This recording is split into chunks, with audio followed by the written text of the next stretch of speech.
El Frente Oriental. Asedio a la base soviética en Finlandia. Batalla por el archipiélago, Hanko, 1941. En el último episodio del Frente Oriental vimos los orígenes y la historia de la península y el puerto de Hanko desde el siglo XIII hasta el siglo XX. Cubrimos la guerra de invierno y el contrato de arrendamiento de 30 años con la Unión Soviética como parte ya después del Tratado de Paz. También vimos las defensas de la base y la construcción de la línea de defensa finlandesa de Harparskog frente a Hanko. En este episodio nos situamos ya en el 22 de junio de 1941 y la Operación Barbarroja está en marcha. La guerra del archipiélago, escaramuzas y enfrentamientos. El 22 de junio de 1941, Alemania, como ya sabemos, invadió la Unión Soviética, pero Finlandia aún no entró en la guerra. Aún así, la Luftwaffe sí que bombardeó el puerto de Hanko desde aeródromos finlandeses. El comandante de la base soviética de Hanko, el general mayor Kabanov, ordenó la evacuación de la población civil no apta para la defensa, incluidas más de 5.000 mujeres y también niños. La evacuación comenzó el día 20 de junio usando, entre otros, el barco Joseph Stalin. El barco y sus pasajeros llegaron sanos y salvos al aeropuerto de Tallinn sin ningún tipo de interferencia finlandesa. El mismo día, un gran número de civiles salieron de Hanko en tren a través de la propia Finlandia. Al día siguiente, el nuevo aeropuerto de Tectum fue bombardeado por la Luftwaffe y la Fuerza Aérea Soviética bombardeó los aeropuertos finlandeses utilizados por los bombarderos alemanes. Pero Finlandia aún no declaró la guerra hasta el día 25 de junio. Las hostilidades en la península de Hanko comenzaron el día 27 de junio, 2 días después. El frente permaneció, en su mayor parte, estático, con pequeños enfrentamientos y escaramuzas a lo largo de toda la línea, con abundante intercambio de fuego de artillería y también muchos intentos de infiltración a través de pequeños desembarcos anfibios y también patrullas de reconocimiento en fuerza. Estos son algunos de los ejemplos de los combates y escaramuzas que tuvieron lugar. Ataques de sondeo en julio. El 1 de julio la base fue atacada por primera vez desde tierra. Después de la preparación de la artillería, un destacamento de reconocimiento reforzado de 2 compañías de Schutzkorvetz, un batallón de voluntarios suecos, atacó el cruce de la defensa de los batallones soviéticos en la estación de Lappek para despejar el camino al grupo de ataque finlandés. Se las arreglaron aún así los suecos para penetrar la defensa soviética, pero después de una batalla de hasta 6 horas y de un fuerte apoyo defensivo de la artillería soviética, los suecos se retiraron al final a sus líneas. Batidas de reconocimiento en fuerza ya en agosto. El 16 de agosto se realizó una redada de reconocimiento en la isla de Elmholmen. Se envió un pelotón reforzado bajo el mando del segundo teniente Källström para realizar la tarea. El pelotón se dirigió a la isla a las 00:45 horas y logró desembarcar sin pérdidas.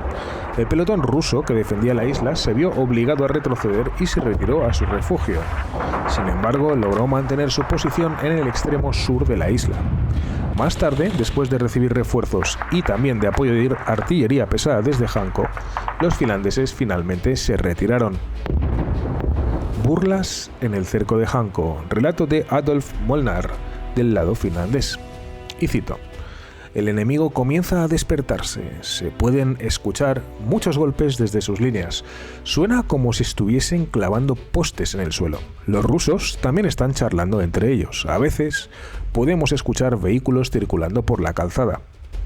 Nos paramos en la orilla tratando de escuchar sus movimientos. La noche de verano nos cubre y oculta en su oscuridad gris. Los rusos ahora están trabajando febrilmente. Una y otra vez se escucha el ruido de los golpes. ¡Bum!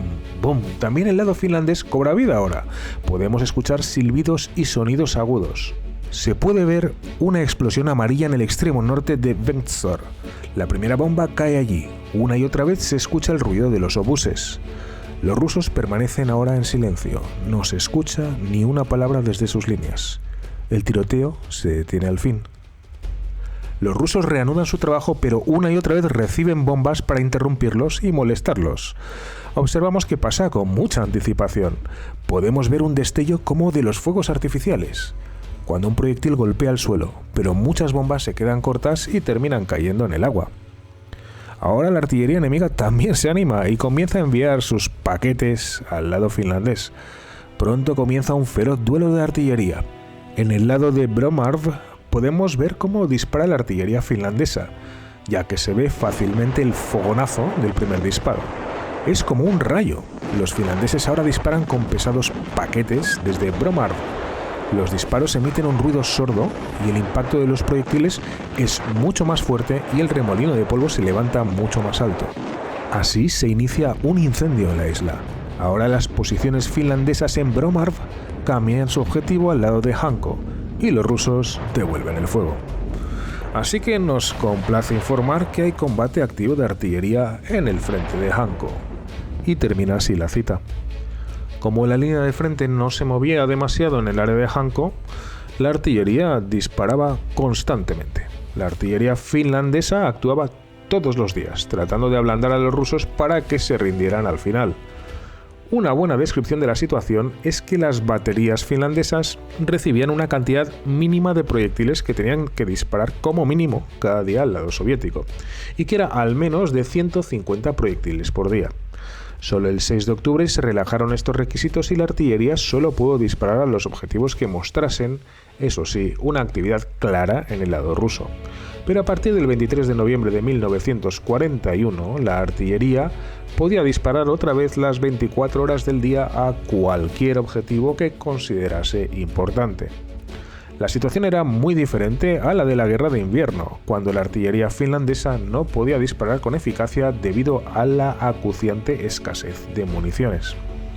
En las raras situaciones en las que la artillería descansaba, la infantería se preguntaba si los artilleros estaban durmiendo, porque no estaban disparando.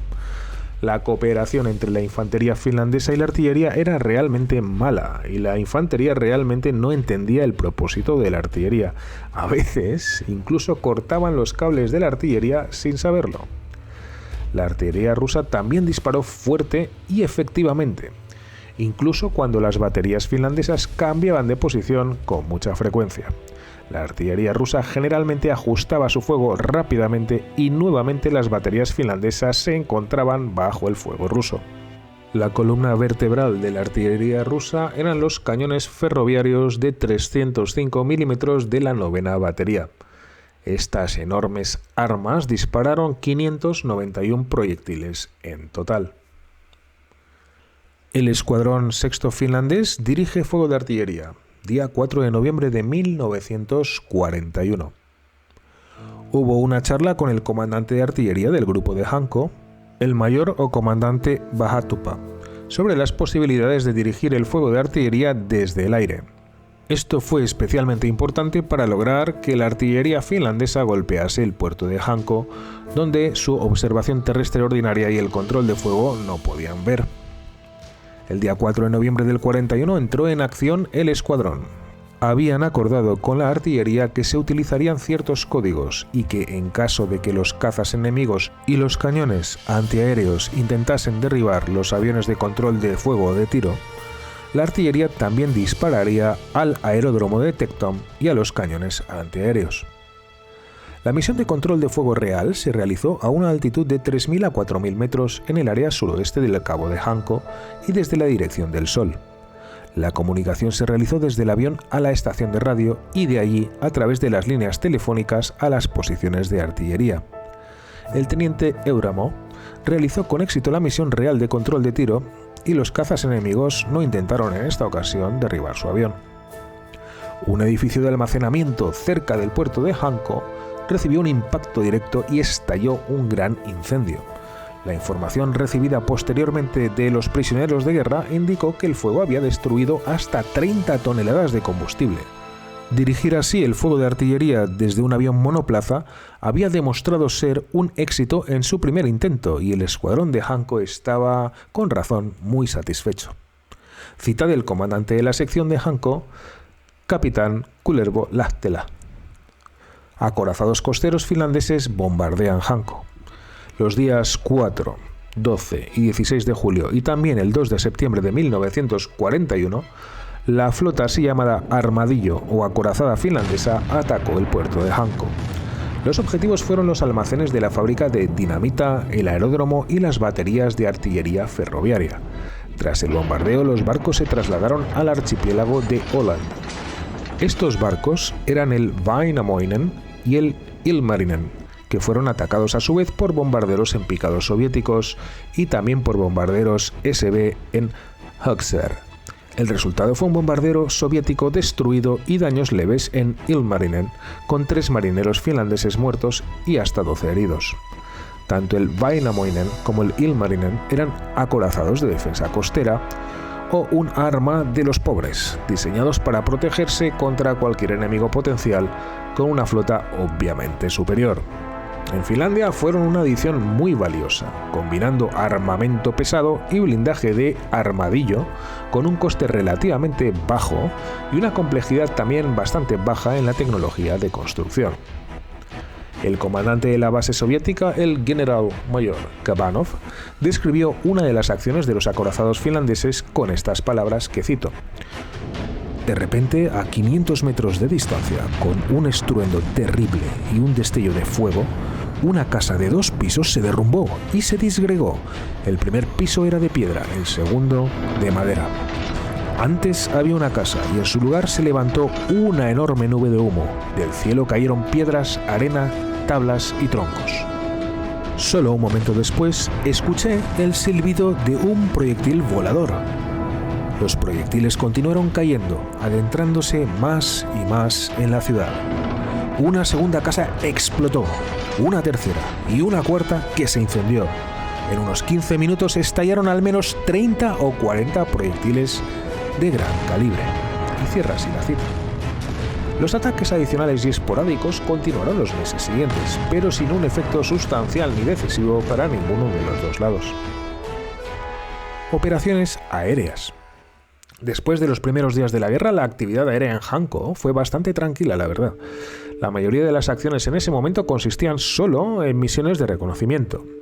Incluso cuando los aviones soviéticos volaban de vez en cuando en grupos de 2 o 3 aviones para bombardear diferentes objetivos, su moral parecía hasta ser baja, ya que por lo general arrojaban sus bombas inmediatamente cuando las posiciones antiaéreas finlandesas abrían fuego.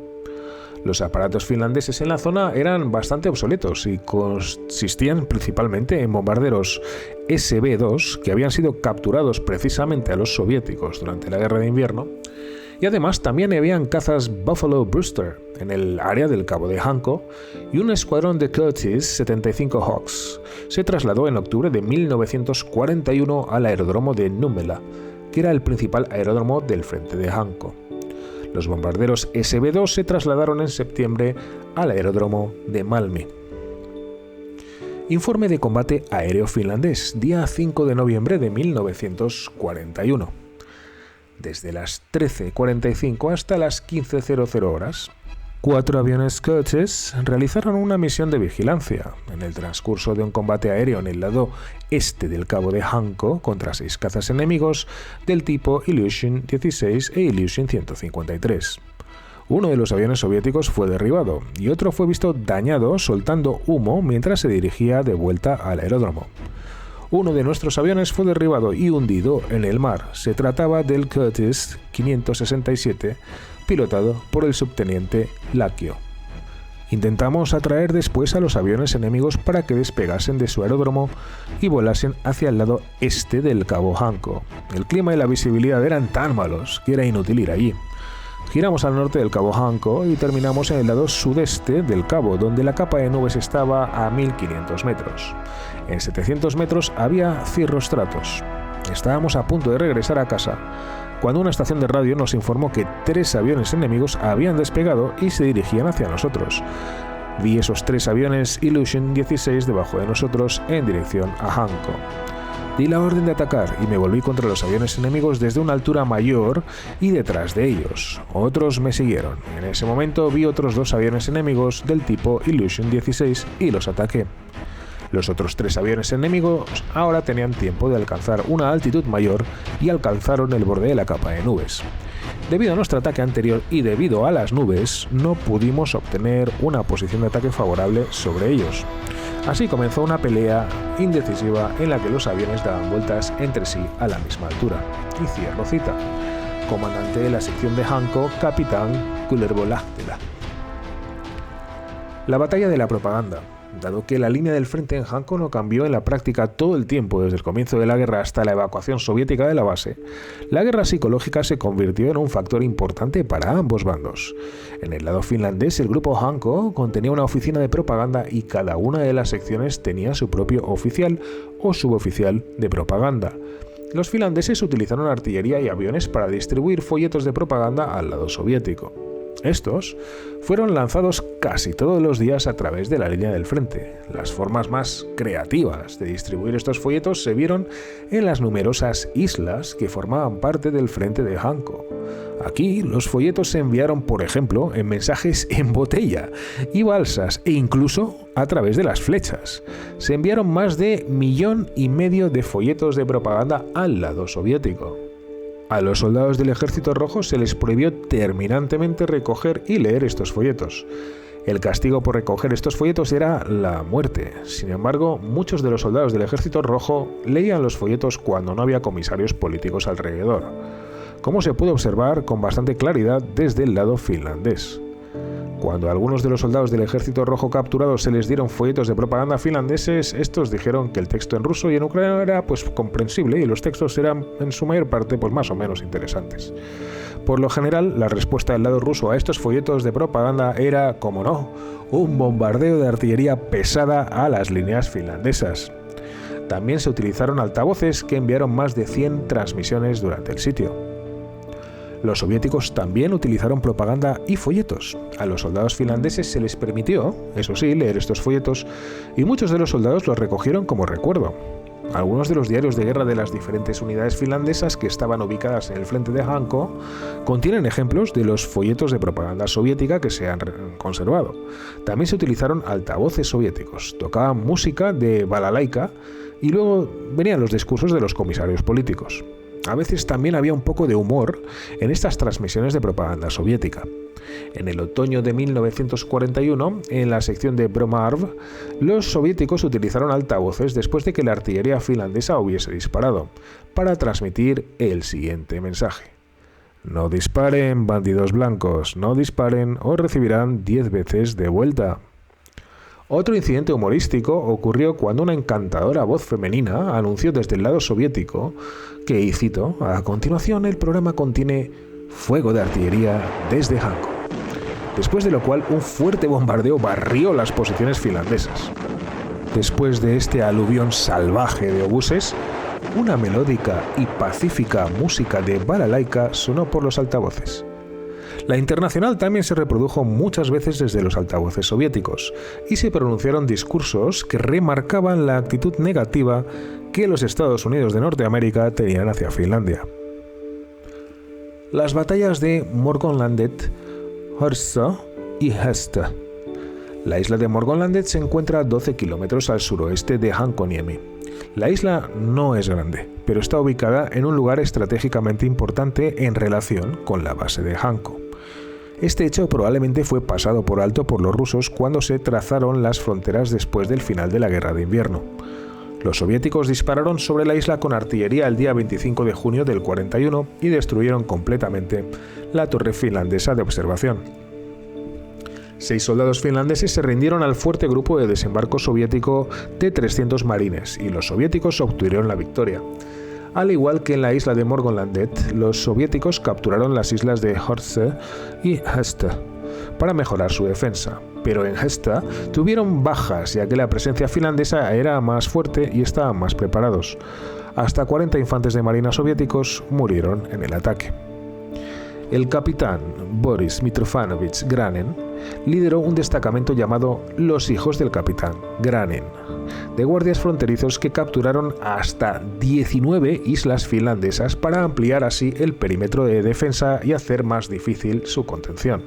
Todas estas operaciones fueron exitosas y el capitán Granin respondía únicamente al comandante de la base, el general mayor Kabanov.